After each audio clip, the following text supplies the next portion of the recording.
بسم اللہ الرحمن الرحیم یا ایہا الذین آمنوا اتقوا اللہ ولتنظر نفس ما قدمت لغد واتقوا اللہ ان اللہ خبیر بما تعملون۔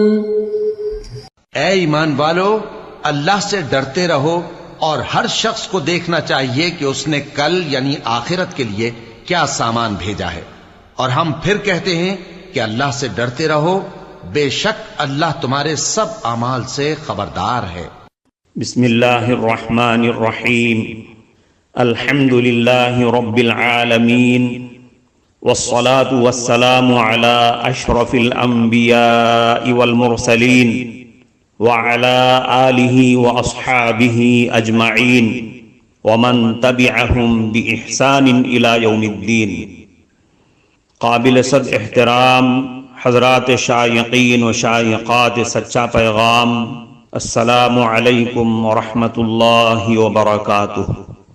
آج کی محفل میراث النبی کے نورانی پروگرام میں آپ کا استقبال ہے۔ اہلا و سہلا مرحبا۔ ہم آپ تمام حضرات و مستورات کا خیر مقدم کرتے ہیں۔ محترم حضرات و خواتین، تعلیم کا آغاز ہو رہا ہے۔ سب سے پہلے آداب تعلیم کا لحاظ کرتے ہوئے تعلیم کی طرف متوجہ ہو جائیں۔ پورے دھیان سے سننا، عمل کی نیت سے سننا اور تبلیغ کی نیت سے سننا، یعنی سنی ہوئی باتیں دوسروں تک پہنچانے کے جذبے سے سننا۔ چند خاص آداب تعلیم ہیں، امید ہے کہ آپ حضرات ان آداب کا ضرور خیال رکھیں گے۔ جزاکم اللہ۔ رزق خداوندی اور جود و سخا، بلوں سے رزق کا انتظام۔ ایک صحابی تقاضا پورا کرنے کے لیے ویرانے میں گئے۔ ابھی وہ قضاء حاجت سے فارغ ہو ہی رہے تھے، انہوں نے دیکھا کہ زمین میں چوہے کا سوراخ تھا۔ اس سوراخ کو بل کہتے ہیں۔ اس بل میں سے ایک چوہا نکلا، اس کے منہ میں ایک دینار تھا، اس نے وہ دینار باہر ہی چھوڑ دیا۔ پھر وہ اندر چلا گیا اور دوسرا دینار لے کر آیا، پھر تیسرا دینار۔ جب وہ فارغ ہو کر اٹھے تو 18 دینار باہر لا چکا تھا۔ اس صحابی نے وہ دینار اٹھا لیے۔ صحابہ کی ایک قابل تحسین عادت یہ ہوتی تھی، جب بھی ان کو کوئی نئی بات پیش آ جاتی تو وہ اس کے بارے میں نبی اکرم صلی اللہ علیہ وسلم سے پوچھا کرتے تھے۔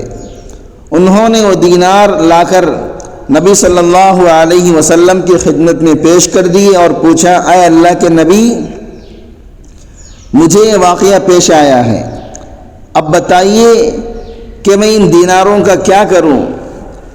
رسول اکرم صلی اللہ علیہ وسلم نے ارشاد فرمایا کہ اصل میں تمہارا رزق ہے، اللہ تعالیٰ نے تمہیں یہ پہنچانے کا بندوبست کر دیا، اب تم اسے استعمال کر سکتے ہو۔ یہ محفل میراث النبی صلی اللہ علیہ وسلم ڈیلی پروگرام ہے۔ پردہ غیب سے کھانے کا انتظام۔ حضرت امام قرطبی رحمۃ اللہ علیہ فرماتے ہیں کہ جب قبیلہ اشعرین کے لوگ ہجرت کر کے مدینہ منورہ پہنچے تو ان کا زادہ راہ یعنی ٹوشہ ختم ہو چکا تھا۔ چنانچہ انہوں نے اپنا ایک آدمی رسول اللہ صلی اللہ علیہ وسلم کی خدمت میں اس غرض سے بھیجا کہ ان کے کھانے وغیرہ کا کچھ انتظام کر دے۔ وہ آدمی جب نبی کریم صلی اللہ علیہ وسلم کے در اقدس پر پہنچا تو اندر سے حضور صلی اللہ علیہ وسلم کی تلاوت کی آواز آئی۔ آپ صلی اللہ علیہ وسلم یہ آیت تلاوت فرما رہے تھے، وما من دابة في الأرض إلا على الله رزقها.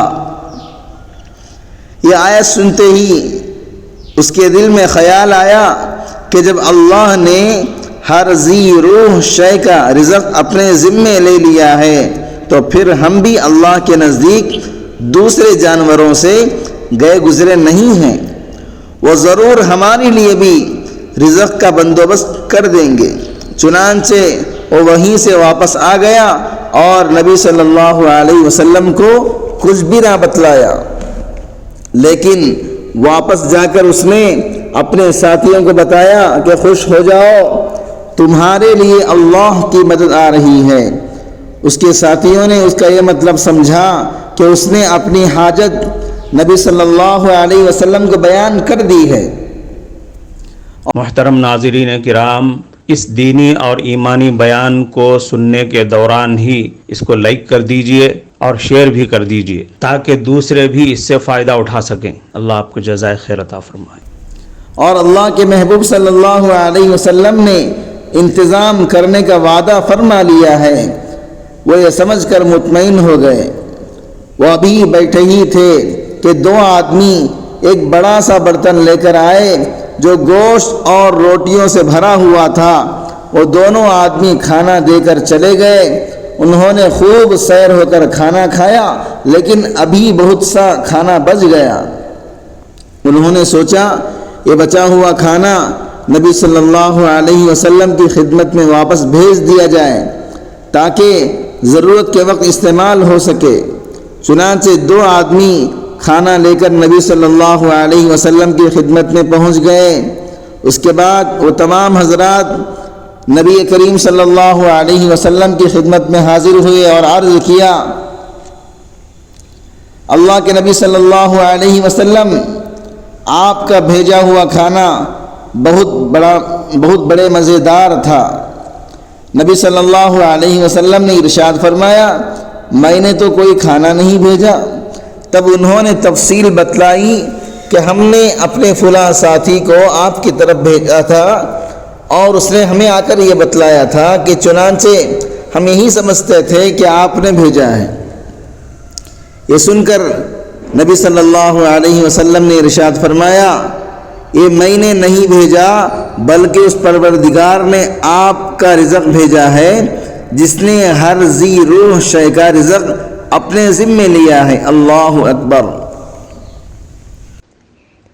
معزز شائقین و شائقات سچا پیغام،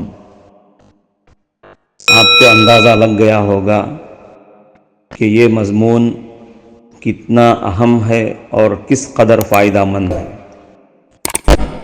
کم سے کم درجے میں سوشل میڈیا کے ذریعے سے بھی ہم اس کو زیادہ سے زیادہ شیئر کریں گے تو دعوت کے فریضے کی کوششوں میں ہم بھی اپنا کچھ حصہ ڈالنے والے بن سکتے ہیں. لہٰذا زیادہ سے زیادہ اس کو عام کریں تاکہ پوری دنیا کے ہندوؤں کی غلط فہمی دور ہو جائے اور انہیں یہ زمینی حقیقت معلوم ہو جائے اور وہ اپنے اصل مذہبی لیڈر پیغمبر آخر الزماں حضرت محمد الرسول اللہ صلی اللہ علیہ وسلم کو ماننے پر مجبور ہو جائیں اور کلمہ پڑھ کر آپ کے ساتھ ساتھ وہ بھی جنت میں جانے والے بن جائیں.